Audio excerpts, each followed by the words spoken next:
Hi, my name is Amanda Capobianchi, and I am the campus officer at Levine campus at Central Piedmont Community College. This year for Sensoria, we're doing things a little bit differently. We're all a little disconnected. During COVID, it's been a stressful time, and so we wanted to welcome back one of our graduates, Desiree Kinker, who's a graduate of our culinary program. She's going to help us learn how to make some sausage and white bean soup. All of us have been doing a lot of cooking lately since we can't eat out at restaurants that we like to go to as much as we might like. So Desiree's going to show us how to do it on our own. Desiree, introduce yourself. Hi, Desiree Kinker, graduate of Central Piedmont, class of 2019. What else? Well, Desiree was at Central Piedmont. She was a Ruth Shaw Scholar, and that's how she and I got to know each other. She was also selected as our commencement speaker that year, and she gave a great message to our students. And so since graduation, Desiree, what have you been doing? I've been doing a lot of cooking. You're doing a lot of cooking. Yes, right after the shutdown with COVID, I started doing 3-course meal deliveries, and then a wedding and catering for a few car dealerships, and just literally have been cooking almost the whole entire time. So you do meal prep and meal delivery for people. How do they find out about you? A lot of the referrals I get are from current clients, social media, mom groups that I'm in. I started my LLC last year underneath Ray Creations. It's not spelled R-A-Y, it's not traditional at all. But yeah, a lot of it's social media. A lot of my friends post the food that they get, a lot of clients, and then their friends are like, hey, where did you get that from? And then my messages are just kind of blowing up. Awesome. So what you got going? You've got an Instapot there, and I told you I want to learn more about an Instapot. Like I said, Instapot is a gift and a curse. It's a gift because it gets stuff done really quickly. It's a curse because it sometimes can take the fun out of each process. Right. And the waiting and having to check on it constantly. So right now I just have a little bit of canola and blended oil. Okay. Canola and olive oil to blend. And then some beef sausage. Normally I do it with chicken sausage or pork sausage, but for my clients this week I wanted to do beef, so I'm doing beef. It smells delicious. I wish you could smell it. Yeah, I'm gonna brown the sausage just a little bit because it's gonna cook anyways. Then I'll add garlic and white beans, a little bit of stock, a bay leaf, and then I'll cook it on pressure for about 2 minutes because it takes about 10 minutes for it to come up to pressure. And then it'll finish off with a little bit of salt. I normally do Parmesan, but I'm not gonna do Parmesan today because I'm just not. I might do the nutritional yeast later, but it'll be once I get it ready to go. Okay. So since your time at Central Piedmont, what do you think is next for you? Like, what did Central Piedmont kind of leave with you that has kind of stuck since you've graduated? So, what's next? A lot of things are next. Looking to hire some people on to help take some of the responsibility in the kitchen, and that way I can serve more people, get deliveries out a little bit faster, and just overall give better service and bring more clients in. I am actually going back to Central Piedmont. No way! Yes, to add on a few more skills to my repertoire, because what I've realized is it's not just about having a kitchen and being an owner. It's about learning the ins and outs of business, not just in the culinary industry, but I will be going outside of the culinary industry as well. So I plan to continue on with my meal prep business, do catering, and also add on another skill. Really cool. I think a lot of folks think sometimes that when they've got that first degree, that they can kind of check school off their list for a while. And I think what a lot of people find out is kind of what you have discovered too, is that there's another skill that you might need to learn to kind of take your business to that next level. Have you always wanted to be an entrepreneur? Yes and no. I've always wanted to do a lot of things, but I wanted to be a teacher a long time ago. I wanted to be an English professor. And that didn't happen. So I just started loving food, and then I wanted to be an Iron Chef, and I wanted to be all these other things. And then I realized the more practical side of things would be to to really be able to put my food out there. Because working for other people, I learn a lot of stuff, and I would still like to do apprenticeships or learn other things from other chefs and do a lot of research. But I know at the end of the day, I want to bring some of my traditions from my family back in, and also traditions from other cultures and families. Because traveling, you know, I eat a lot of food, see a lot of food, meet a lot of people, and how can I translate that into meal prep where it's not just having, like, and no offense to traditional meal prep, but like grilled chicken and green beans, or grilled chicken and broccoli. So how can we do that, but also be able to make it authentic to who I am as a person, as a chef, and just as a cook, in all honesty. So one of the things that I think is so cool about food is that it offers you up the opportunity to just be infinitely creative. yeah. And infinitely inspired based on a place you might go, a place you might visit, someone you might know, I don't know, a culture, a movie, Yes. a painting that kind of inspires that creative thought and passion. What'd you just put in the sausage there? Garlic. Garlic, all right. I like tons of garlic. Maybe if I didn't have my mask on, I'd be able to smell the garlic better. In about a minute or two, you'll be able to smell the garlic. About how much garlic was that? That was about probably 6 cloves. Okay. Yeah, 6? Wow, that's a lot. I know. Okay. And how much sausage? That was about 3.5, almost 4 pounds of sausage. Okay. So I think it kind of, it This balances is a out. soup that's gonna like make you good for like the whole week. Yes. You can eat the soup the whole week, or freeze it. It probably freezes well too, right? A lot of times I will make huge batches of soup, and that way I can freeze some. With doing the meal preps, sometimes I'll let people know, hey, I have these frozen soups ready and available if you want to add this on to the fresh soups for the week. Eventually would like to have a line of product for soups, and I have a few wholesale, big businesses that would like for me to add some other products in. There's just something so comforting about soup. It just makes you feel whole again sometimes. Yes, that's why I like the soup so much. Yeah. Super simple. A good friend of mine showed this to me. We make it every time we go to her house. Well, 9 out of 10 times. We'll have this, and then we'll also have a salad. So yeah. Some crusty bread to dip in Let that it. chill out for a minute. I don't know, bread these days, I like it, but don't have it that much. You don't have a whole lot of bread. Oh. Yeah. It's one thing I can't ever cut out of my life, for good or for bad. So, before you came to Central Piedmont, did you kind of imagine like what it was going to look like for you when you left, or you kind of had this love of food and wanted to know that this could be part of your life, and you wanted to make that part of your living, and you just trusted the process, or did you have a vision? I've had a vision way before culinary school. Because, I've talked and I mentioned it in my commencement speech. Like, I had a lot of issues with addiction over the years. And even when I was in addiction, food was still a thing occasionally. But it was more or less me cooking for other people who were homeless or couch surfing or were displaced from their homes. I would have food for them when they would come over. Whether I ate or not, it didn't matter. It was like, the food hopefully tastes really good, and I really wanted them to enjoy it with me. And so that was a big thing for me. And so yeah, it started way before. I remember being in my grandmother's kitchen and trying not to get in her way, but kind of being all up in her way. And then my parents over the years, and living in Germany and trying out Brötchen for the first time and being obsessed with that, and purposely forgetting my lunch so my mom would bring me a sandwich on some Brötchen. Salty prunes from Arizona, and that one slice of pizza that was the best thing I ever tasted, or something. Like, there's always something, and it kind of always led back to food. Well, I think there's this thing about food and community, and food, taking care of people through their stomachs and through the things that they sense and taste. Okay, Yeah. So it looks like you are those cannellini beans or navy beans? These are northern. Northern beans. Yes. Okay. And then what else did you put in? That's it. That's it. I normally do Just a bunch of cannellini beans. beans, just a whole bunch of beans. Just a whole bunch of Yeah, beans.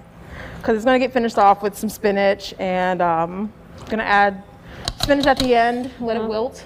I normally would just add the raw spinach, and that way, once it's reheated, it'll wilt on its own. Right. But You talked about being in your grandmother's kitchen. What did she teach you? patience, which hasn't translated that well over the years, but patience is a big thing, and making sure. Even then, she would taste the food, and I didn't understand that. I didn't understand any of that until later.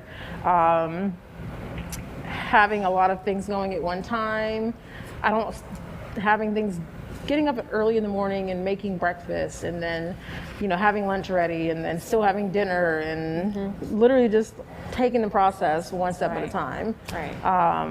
Even mise en place, having everything in its place, that was instilled in me as a kid, and I didn't even know what it was. So there's something about cooking from the heart, really wanting to do what I do, and wanting other people to enjoy it with me. So those are the three things really that I took from my grandmother the most. It was just the love of the food itself. So I know that you're a big yogi too. Yes. What's common? What's the common thread between cooking and yoga?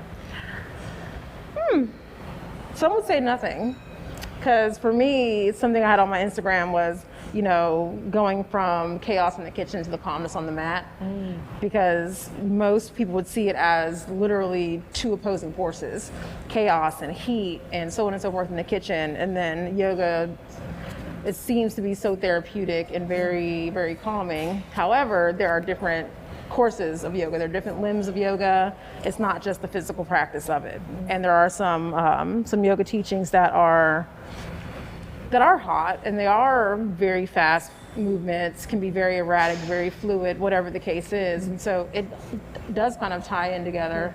It's not that it does, it actually does tie in very well together. The wellness aspect of food, and then the mind, body, soul wellness of yoga, and how some yogas can be very, blocks and bolsters and pillows, and others can be literally handstands, flying, so on and so forth. The same thing with food. Wellness in food and meal prep can be really seen as it has to be healthy, or it has to have, or I have to cut out all of this, or I can't have that. But I don't personally think that's the goal of it. And so even with the meal prep that I offer, I don't just offer things that seem to be what wellness is supposed to look like. There's banana pudding on my menu, or I might have smothered chicken, and it doesn't, and instead of doing, white rice, I may do wild rice or brown rice or something. A notion of balance. Yeah, exactly. Finding that yin to the yang, so to speak. And I don't practice yoga, but maybe I want to. But one of the things that I have enjoyed during COVID about cooking is that I don't have to think about the chaos of the world around me. All I have to think about is what's in this cast iron grill that I've got. Oh yeah, cast iron. And how is this steak that I am attentive to right now, I'm focusing on nothing else other than what's in that skillet. Yeah, that's kind of where it's at. And I love cast iron grills. Okay, so you're putting what, bay leaf? 1 bay leaf. I have a little bit of oregano, some dried sage, some dried rosemary, and a little bit of crushed red peppers. I would normally add it later, but since it's an Instapot, I would like the flavors to kind of melt together early, because it takes time, and it doesn't cook long in Instapot anyways. So. And then, is that It's a vegetable and chicken stock mix. Vegetable and chicken stock mix. Okay. There we go. And there is a fill line on here, so I have to be really careful not to. Yeah, I see it there on the side. You're close, but you're good. I was wondering. I was like, oh, am I gonna make it? All right, so I'm gonna pop this on, and it takes a little time for the pressure to build up on here.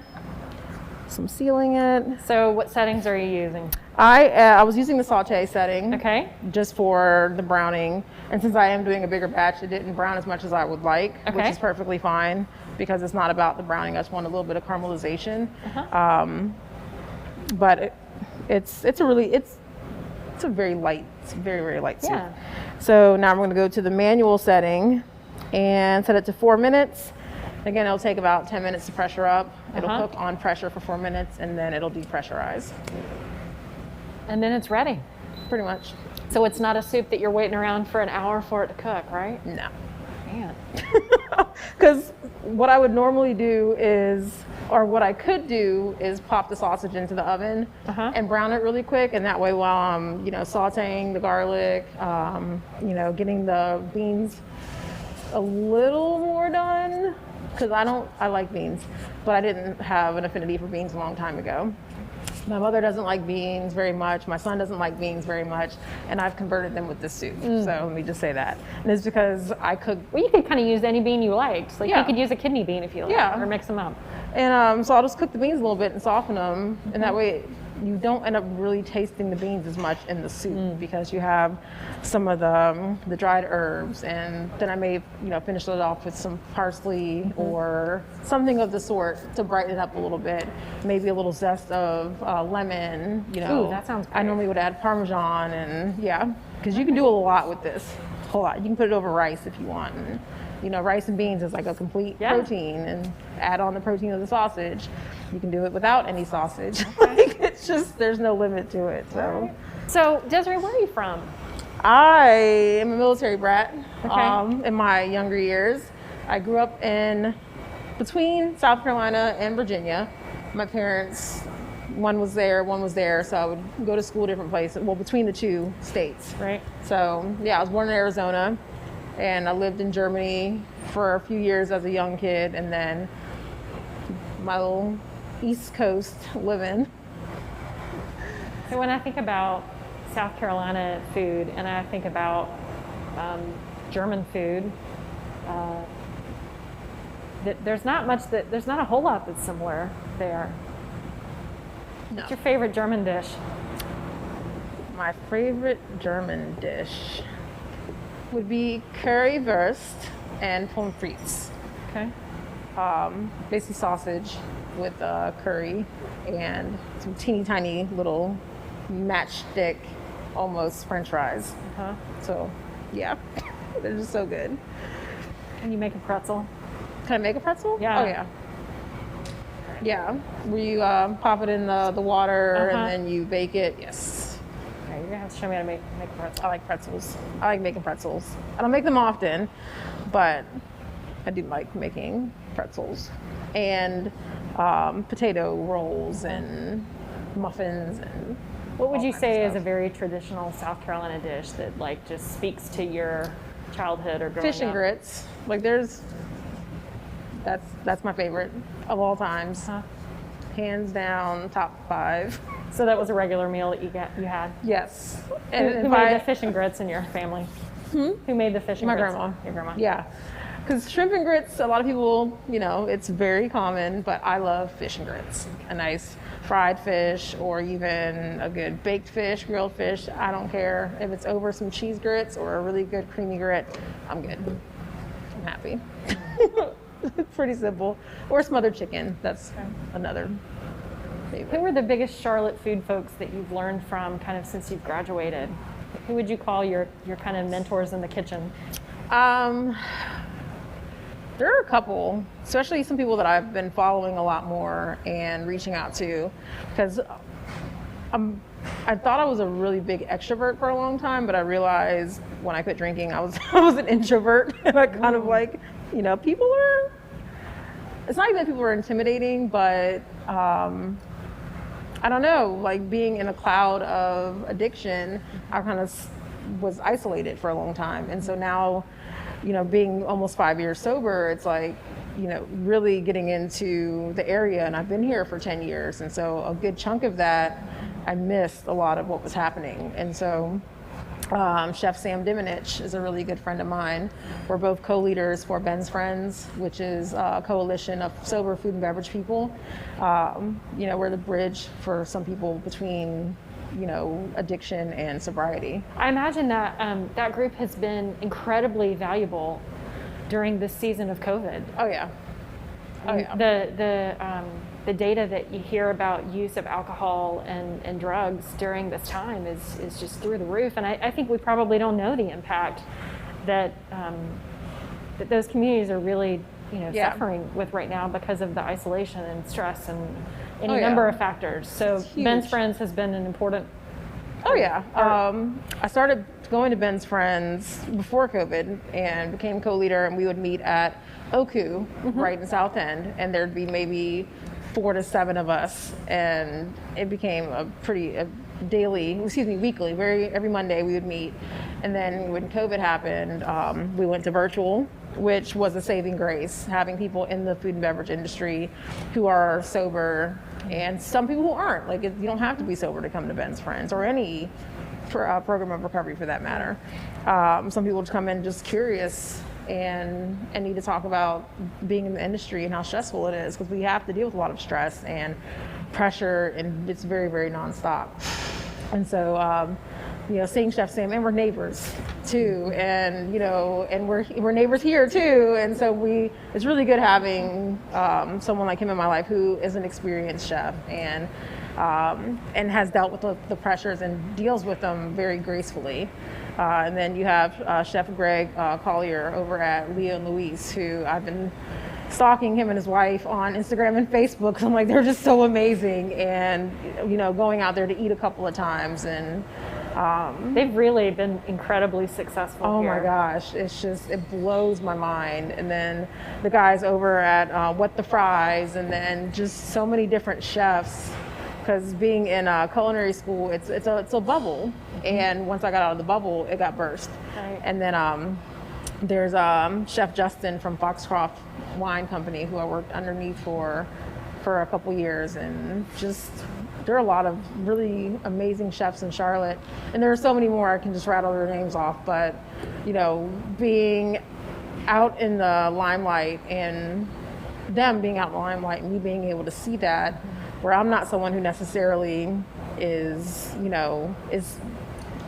being seen, because I don't necessarily want to. So would you say that's like something you would recommend to like the Desiree of 2019, or to any graduate getting ready to graduate, that maybe have to do some things that don't feel so comfortable at first? Yes, not just at first, but a lot. And it's good to get into that uncomfortable space, because it's almost like building up armor.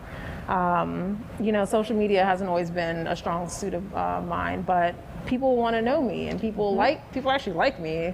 Most people don't realize people actually like you, whether you think they do or not, guys. This is a note to self too.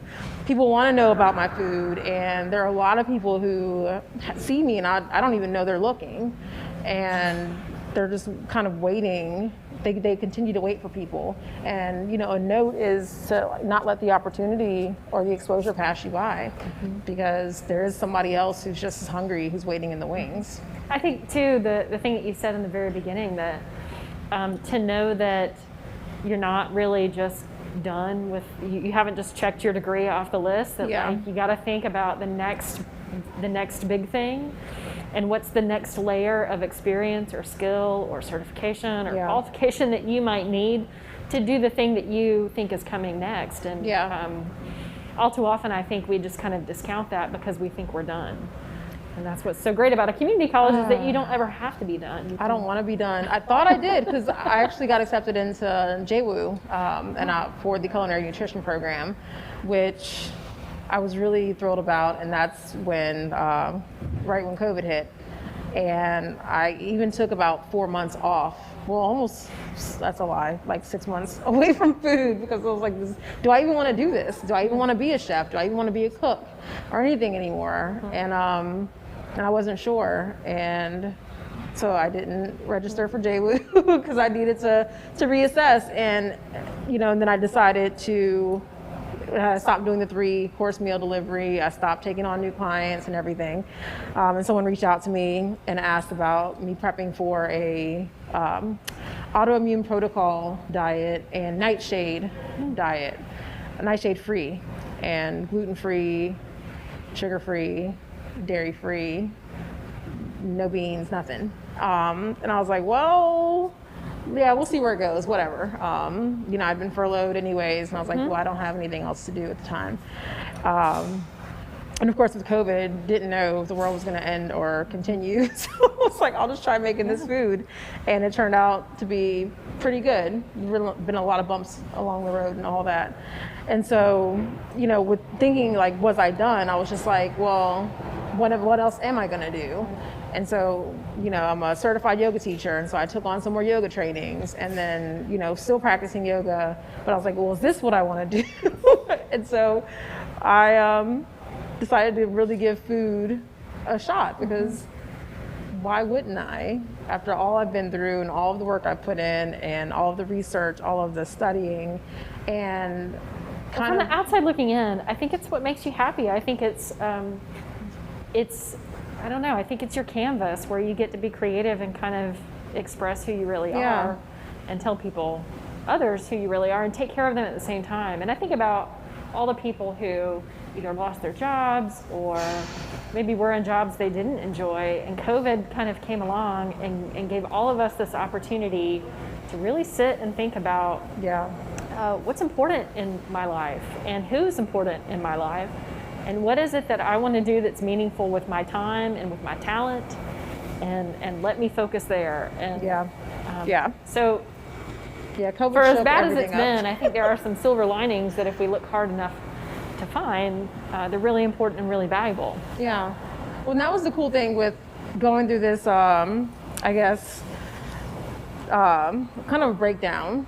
It's the rebuilding process. And so going from this place where I was like, well, do I want to do this? Or do I want to do this? Or I don't want to do this. And oh my gosh, what do I do? It's like, do what makes you happy, and then, you know, I can add more things on as I go. Like, it doesn't have to just be like this, like I mentioned a little bit earlier, like this one trick pony where I'm just doing this one thing. It's like, no, you know, building my business, starting my business, trusting myself, trusting that other people trust me, and and asking other people for help. I think that's the other part of it, huge. is that the community here in Charlotte that I have observed from the outside of the industry, but looking in and knowing a lot of people who work in the industry, I think there's so much of community that's important, whether you're talking about a group like Ben's Friends or you're talking about, you know, chefs who come from a similar kind of background, who have a similar kind of story and want to kind of do something together and help each other out. I think there's competition in the community, but it's a healthy competition. Well, we do a lot of supporting each other, and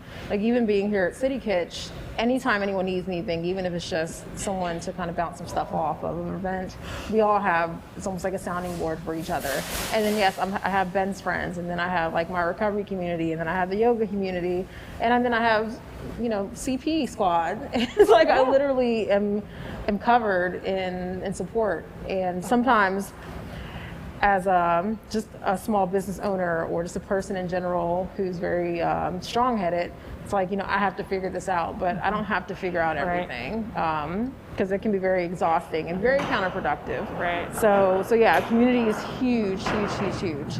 And there's such a big community, and what I realized this year, especially since last year, was kind of the breaking down and the rebuilding, and I'm still in the rebuilding phase. It's like, what can I do within the community? Like, who can I reach out to say, hey, I'm not really sure where I should plug in to where can I be the best help for the community, because it all kind of begins and ends right at home. So starting in the small and working out from there, instead of, you know, looking so far out where it's like I need to reach all the way across the world. It's like, no.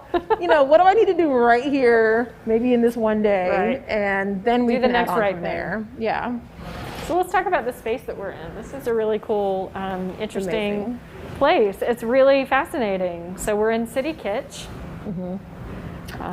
City Kitch, West End, you know, whoop whoop for historic West End area. There are, I don't know how many businesses running out of here. There's so many. It's anywhere from baking to, you know, 3-course meals, to meal prep, to ramen, and, you know, all kinds of different. So how many kitchens are in here? I don't know. There's a lot of kitchens in this building. There's a a huge walk-in chiller. There's a great pantry right behind us. There's yes. Your space just kind of over there. Yeah, my little tiny And good friends and colleagues that you probably see all the time and every day. Yes. And get to work alongside and watch them. I actually have a friend I went to culinary school with, Sam Hart. Oh, yeah. He is the chef owner of Counter, which is a tasting menu restaurant. And it's phenomenal. And he's a Central Piedmont guy. Almost. Yes. Okay. He went on to do some big, crazy things in Chicago, working at Alinea and working under a lot of really amazing chefs. So he's on another level doing some. That's good to know him. Some extraterrestrial type stuff. It's pretty cool. It's pretty cool. What was your favorite class in culinary school? My favorite class in culinary school, honestly? Yeah. Baking. Baking? Yeah.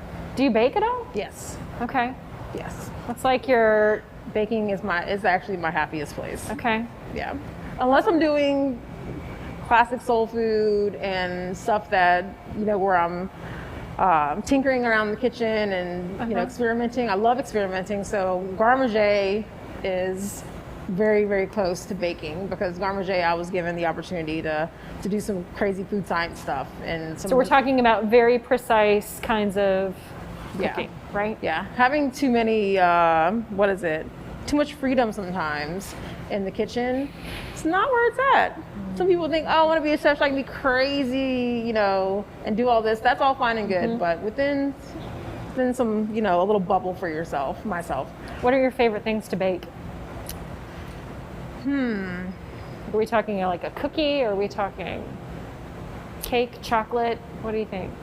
That is, okay, so baking goes along with pastry, so I love doing chocolates, chocolates from scratch, tempering the chocolate, making the filling, so on and so forth. Obsessed with making chocolates, I just haven't had time to do them. I love doing plated pastry desserts.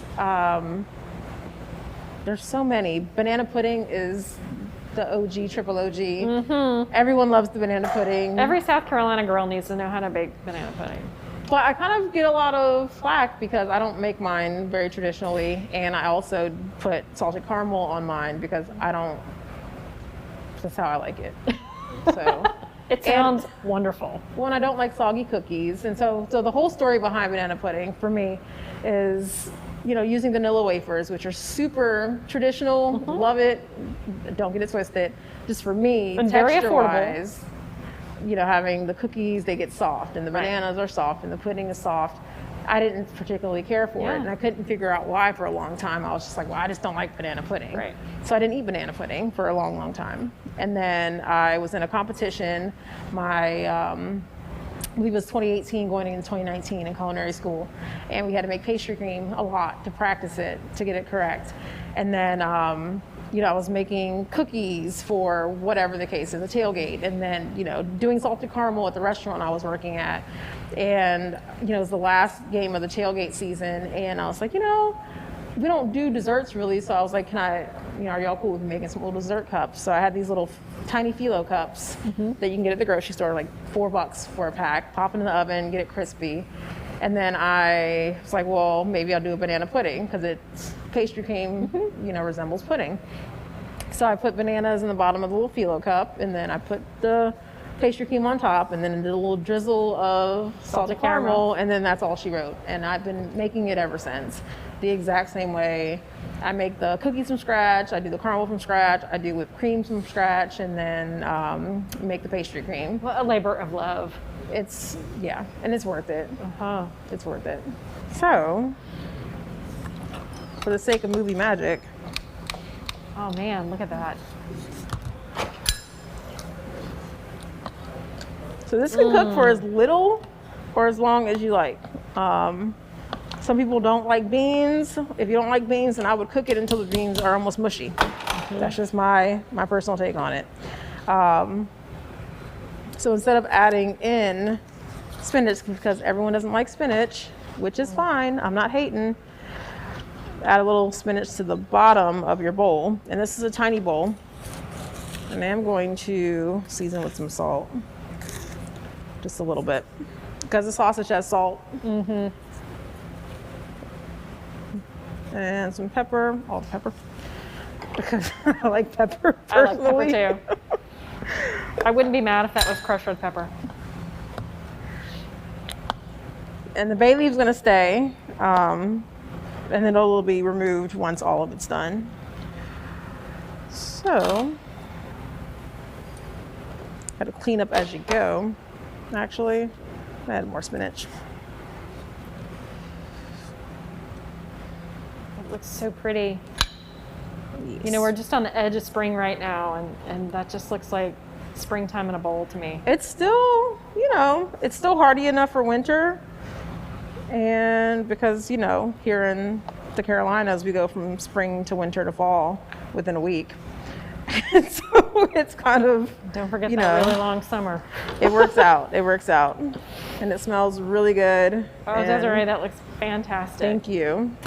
Can't wait to try And then some. you can like jazz it up for company if you have some company here, and put some herbs on there, grate some Parmesan cheese on top, and yeah. Well, I can say that Central Piedmont is very proud of you and glad to still be connected to you, and we cannot wait to see what's next. And I can't wait for you to be a student again. I'm excited. You'll probably end up seeing me more than you realize. Come on out. I'm ready for it. I think I'll be on your campus. I'm not sure. So Thanks for joining us today for a really great time with graduate Desiree Kinker. Have a great Sensoria.